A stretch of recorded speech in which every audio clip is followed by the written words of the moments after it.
વાર્તામાં મળેલા સિદ્ધાંતનો સ્પર્ધામાં ઉપયોગ કરવા ગુજરાતના આદિવાસી બાળકો મેદાન છે.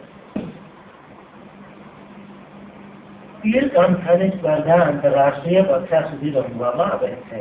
ત્યારે ગુજરાતના આદિવાસી બાળકો પણ વારસામાં મળેલા તીરગાંઠાનો ઉપયોગ સ્પર્ધામાં કરી શકે તે હેતુથી એકલવ્ય સંકુલ તાલીમ આપે છે.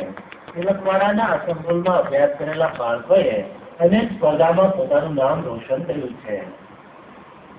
આવનારા દિવસો માટે જે એશિયન ગેમ, વર્લ્ડ કપ અને જે જુનિયર સિનિયર ઇન્ટરનેશનલ રમત છે એના અંદર મારી જવાની ઈચ્છા છે અને ભવિષ્યમાં મેં આ ગેમની અંદર મારો પ્રથમ ક્રમાંક પ્રાપ્ત કરશે મારી ઈચ્છા. રાજ્ય કક્ષાની અંદર મેં પ્રથમ નંબર પ્રાપ્ત કરી અને નેશનલ માટે સિલેક્શન કરી.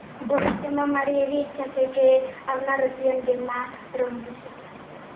સંકુલમાં વિદ્યાર્થીઓને સખત તાલીમ આપવામાં આવે છે, જેથી ભૂતકાળની જેમ ભવિષ્યમાં પણ વિદ્યાર્થીઓ મેદાન મારી શકે અને તેથી મહાત્મા ગાંધી ગ્લોબલ ઇન્ડિયન એકલવ્ય સ્કૂલના વિદ્યાર્થીઓ દરેક સ્પર્ધામાં પોતાનું કૌશલ્ય દર્શાવી રહ્યા છે.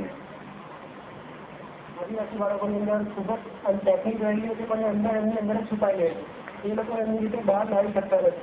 તો અમારી સ્કૂલમાં પ્રયત્ન થયા છે કે આદિવાસી જે એમની ટેકનિક છે એમના રીતે એમને બહાર લાવીને અમે એમને આજની રમત રૂપે એમને જે કૌશલ્ય છુપાયેલા છે એમને બહાર કાઢીને એમને અહીંયા ટ્રેનિંગ આપે છે. તો સંકુલ માટે ગૌરવની વાત એ છે કે રાષ્ટ્રીય કક્ષાએ યોજાનાર તીરંદાજી સ્પર્ધામાં ગુજરાતનું પ્રતિનિધિત્વ કરનાર ટીમની તમામ ખેલાડીઓએ આ સંકુલમાંથી તાલીમ પ્રાપ્ત કરી છે. ટીવી સમાચાર, તિલકવાડા, નર્મદા. કચ્છનું સદીઓ